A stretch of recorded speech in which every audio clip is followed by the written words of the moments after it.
باغی بن کے شادی کرو, باغی بن کے نکاح کرو, کر کے بتاؤ سوسائٹی کی ایسی کی تیسی. اگر سورس آف انکم نہیں ہے تو اس نیت سے کمانا شروع کرو کہ شادی کروں گا, اللہ مدد کرے گا.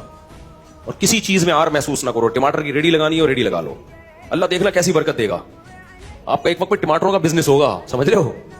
اور رکشا چلانا, رکشا چلاؤ, نکاح کو فوکس کرو. نکاح کرنے والوں کے ساتھ اللہ نے مدد کا وعدہ کیا. میں نے سرسری طور پہ خط پڑھ لیا, لیکن میں یہ پڑھنے کے قابل نہیں ہے جو انہوں نے حالات لکھے ہیں نا, سنانے کے قابل نہیں ہے لوگوں. تو اس لیے آپ نکاح کو فوکس کرو, اللہ کی مدد انشاءاللہ آپ کے ساتھ ہوگی. ماں باپ سے پوچھ کے جو شادی کرتا ہے بہت بڑا بے وقوف ہے, اس کو بے وقوفی کا ایوارڈ ملنا چاہیے. میں آپ کے سامنے ماں باپ کے کتنے حقوق بیان کرتا ہوں کہ نہیں کرتا. مجھے نہیں یاد پڑتا کبھی مجھے والدین کا تذکرہ اور میں نے اپنے رونے کو ضبط نہ کیا ہو. یہ رشتہ ایسا ہے نا ماں باپ کا, انسان نہیں آنکھوں پہ ضبط کر سکتا. شادی میں نے اپنے ابا اماں کو بھی لفٹ نہیں کرائی, سمجھ رہے ہو.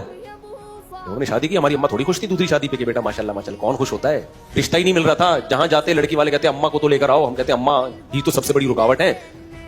تو ہم نے اپنی اماں کے ٹوٹی پھوٹی کوشش کی قدموں میں جنت تلاش کریں. میں نہیں کہہ رہا ہم نے بہت کوئی خدمت کی ہے, تو ٹوٹی پھوٹی کوشش کی کہ ہم اماں ہم سے راضی ہی جائیں. الحمدللہ راضی ہی گئی ہیں دنیا سے, لیکن بھائی اللہ پہلے ہے. تو اللہ میاں نے کہا ہے کہ جو ہے نا یہ ماں باپ تمہیں آخرت میں عذاب سے نہیں بچا. نکاح ہم اللہ کا حکم سمجھ کے کرتے ہیں, امی کے کہنے پہ بولو نہیں کرتے, کلچر کے کہنے پہ تھوڑی کرتے ہیں. تو شادی ایسی کی میں نے کر لی, اماں بہت غصے ہوتی تھی, میں اماں کے پاؤں پکڑنے جاتا تھا, رشتہ ہی نہیں دے رہا تھا نا کوئی. مسئلہ یہ تھا کریں کیسے, خالی نظریے لے کے گھوم رہا تھا میں. لوگ سن کے کان پک گئے تھے, یار مفتی صاحب دوسری شادی ہر وقت تو کر لو نا. ابے میں نے کہا وہ رشتہ ہی نہیں دے رہا تو کہاں سے کریں, کیوں نہیں دے رہا بھائی. کہیں طلاق یافتہ بیوہ کہیں بات چلاؤ, بولتے اپنی اماں کو تو بھیجو. اماں جانے کے لیے ایگری نہیں ہے, اب بیوی کو تھوڑی لے کے جائیں گے دوسری شادی کے لیے, وہ تو ویسے ہی ایگری نہیں ہوتی. لے کے کس کو جائیں, کوئی جا ہی نہیں رہا. تو بہرحال پھر میرے بڑے بھائی کو ہم نے غیرت ویرت دلائی تھوڑی سی. بڑے بھائی کو نا, ان کو اس وقت تو تھوڑی سی غیرت آئی. جب شادی کے بعد مسائل آئے ہیں نا, تو وہی انہوں نے بھی میرے اوپر نظر لگ رہا ہے, یار اس نے مروایا, مجھے بھی اس نے مروا دیا. ان کو نہیں پتا تھا اتنا سخت ریئیکشن ہوگا کہ میں بھی پھنسوں گا اس میں. تو اور این میرے دو بھائی آخر میں ایگری ہو گئے تھے, چلو ٹھیک ہے کر لے یار. ایک بھائی نے بات کی جو میری اہلیہ ہے نا, ان کے والدین سے, ہاں چلے ٹھیک ہے اب کرے گا. تو یہ ان کو یہ ڈر تھا کہ یار اگر میں انوالو نہیں ہو تو پتہ نہیں کہاں کر لے جا کے, یہ کوئی آڑا ترشا کوئی خاندان میں کوئی ایسی چیز نہ ہو. وہ راضی نہیں تھے وہ بھی, لیکن وہ اس لیے ہو گئے کہ یار یہ ڈھیٹ آدمی ہے, یہ کر کے چھوڑے گا.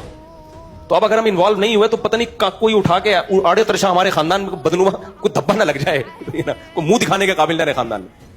تو ابھی کم از کم کسی اچھی جگہ پیغام بھیجا ہوا ہے اس نے خاندانی لوگوں میں. تو اس لیے وہ نہ چاہتے ہوئے آ گئے, لیکن عین وقت پہ وہ بھی مکر گئے عین وقت پہ. اور پھر کیا ہوا, جو چھوٹے بھائی کو میں نے کہا تو آجا نکاح میں, کوئی تو ہو جس کو میں شادی میں بٹھاؤں. تو اس نے کہا میں آ رہا ہوں. عین وقت پہ وہ کمبخت بھی نہیں آیا.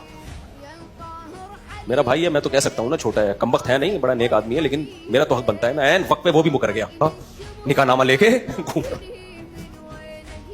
لڑکی والے کہہ رہے ہیں کسی کو تو لے کر آؤ بھائی, ہم لوگ خاندانی لوگ ہیں, ایسے تھوڑی ہوتا ہے. الحمدللہ بڑے میرے سسرال بہت اچھے لوگ ہیں وہ, بھائی کسی کو تو لے کر آؤ بیٹا, ہم نے ایسے کبھی نہیں, ایسے رخصتی ایسے نہیں ہوتی.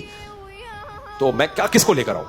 2-4 دوست میں نے ادھار پکڑے, کہیں سے ادھار پکڑے. ہر شخص ڈر رہا تھا کہ یار ہم بھی پٹیں گے بیٹا تیرے ساتھ. رشتے دار سارے یار ہم پہ بھی بلی آئے گی. سب سے پہلے سوال ہوگا شادی میں گیا کون کون تھا, سب بھاگ گئے. تو 2-4 پھر رہ گئے تھے, ان کو اتنی بد دعائیں ملی ہیں نا بعد میں, اتنی. ان کے جب بھی اب تک کوئی مسئلہ ان کے ساتھ ہوتا ہے نا, کہتے ہیں دیکھا جو کرو گے وہ بھرو گے. اب تک ان کو اتانے دیے جاتے. تو اس موقع پر پھر ہماری اماں راضی نہیں تھی. ہم نے کہا کوئی بات نہیں یار, اماں کی ویلیو ہے ہمارے دل میں, لیکن اللہ پہلے ہے بھائی. ہم نے کر لی. 15 دن کے بعد اماں کو پتا چلا.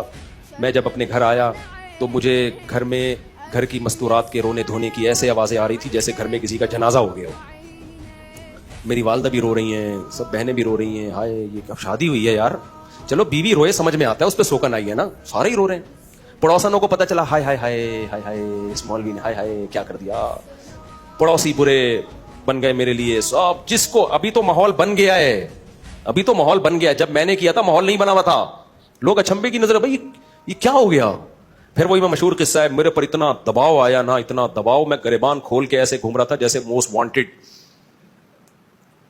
اور میرے سسر بڑے پاورفل تھے, کمزور نہیں تھے. ابھی ان کی زیادہ ڈیٹیل میں نہیں جاتا میں. اور جو ہے بہت کچھ تھا, بھی کیا بتاؤں یار, اچھا نہیں ہے نا, پھر وہ لوگ بھی بولیں گے تو کیا کر رہا ہے.